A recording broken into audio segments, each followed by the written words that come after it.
Well, those masters and guests, good evening. Good evening. Good evening. Been a long time before I made nervous about this nigga. It's been a while. A lot of fucking niggas been about a year. I was being nervous about getting to speak. I didn't know my family was coming to me. This is a surprise.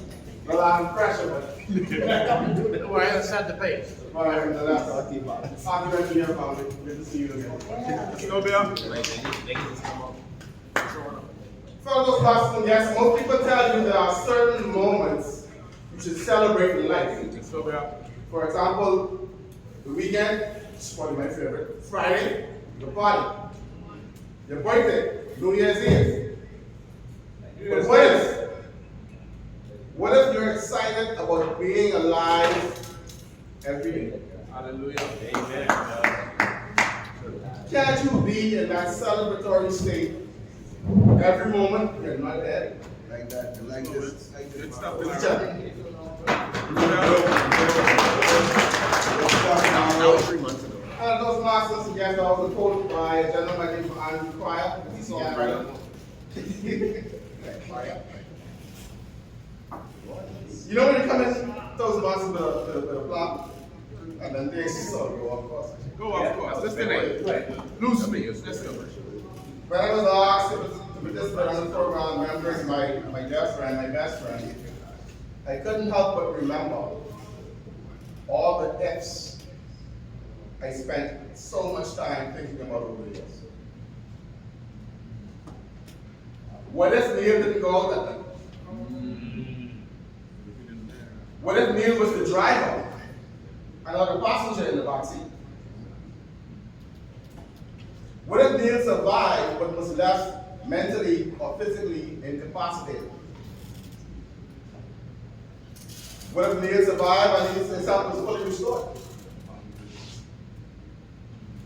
What if Neil was alive and here in this very room this evening? Wow. What a time. What a time.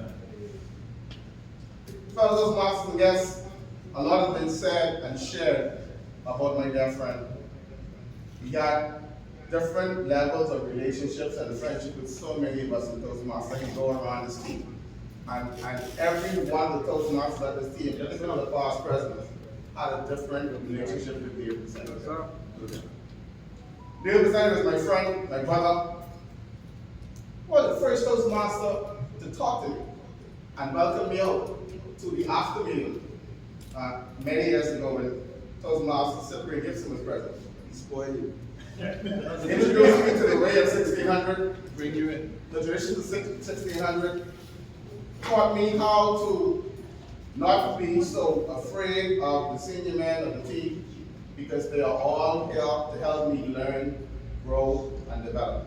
But what was required was for me to demonstrate that I had the hunger to learn and grow. It was because of Neil.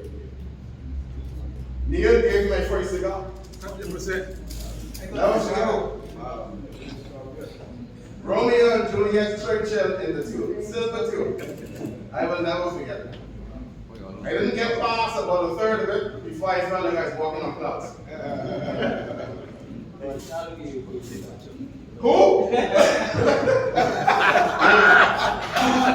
That's what Shadow told me. And I'll say this, Judge.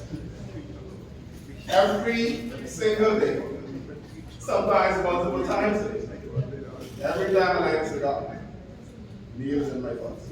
Every single time. 100%. 100%. Fellows, masters, and guests, a lot of things said about Neil, his philanthropy, his community mindedness, his being a businessman,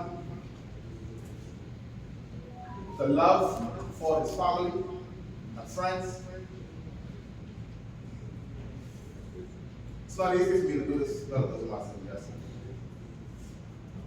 I'm a young man that have already experienced too much loss in my life. Way too much. Their friends, both parents, a sibling. I'm reminiscing on my dear friend from 11 years ago. It's not easy for me. If Neil was alive today, though, he would have been a millionaire. What many of us in this room don't know, the day that Neil saw and came to his demise was the night before, the next morning he was scheduled to go and sign a multi-million-dollar deal with a major courier in this country. 100%. The very next day, the company was already set up. QC Consultants.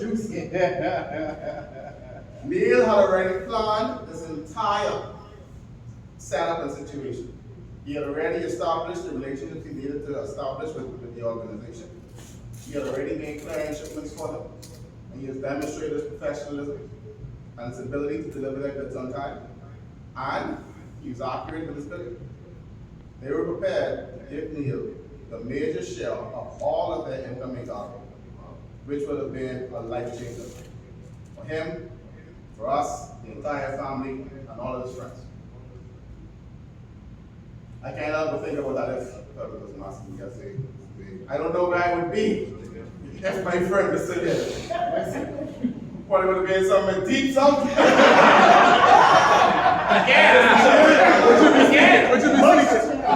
What you be deep south? Fellas, masters and guests, Neil was a visionary. He saw things that we couldn't see. He put plans in place to provide for his friends, his family, and his loved ones. It's unfortunate that we were not able to realize that dream that he had set forth for himself. If Neil was here today, he would have been a city member of Parliament. Believe it or not, he would have been a city member of Parliament. Why? Why? Because the community was in Neil's heart. The community was the heart of Neil. The Union Village community and the surrounding communities, Neil loved those people and he cared for them dearly. Now, the politics, he didn't really care for too much because he only wanted to do the right thing for the people who he loved. Do the right thing. And I am sure, had Neil still being here today, he probably would have been going the second or third term in Parliament, making us all proud, like many of the other members of Parliament that have been born over this great club.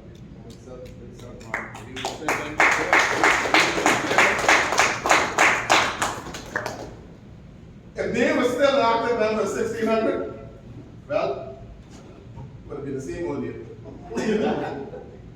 Would have come to the meeting. By the time I came, 9 o'clock, stayed at the bottom. He would have thrown some rum when he closed and they gonna think he was drunk. And he would have come and carry on bar and meeting upset the president. Just because he couldn't. But he also did it. He did those things to test you and to prepare you for leadership outside this organization. Speak, Delmaro. Speak. Remember a time when I was president, when I served as president, Neil came, as I just explained, late, playing drunk, smoking a cigar,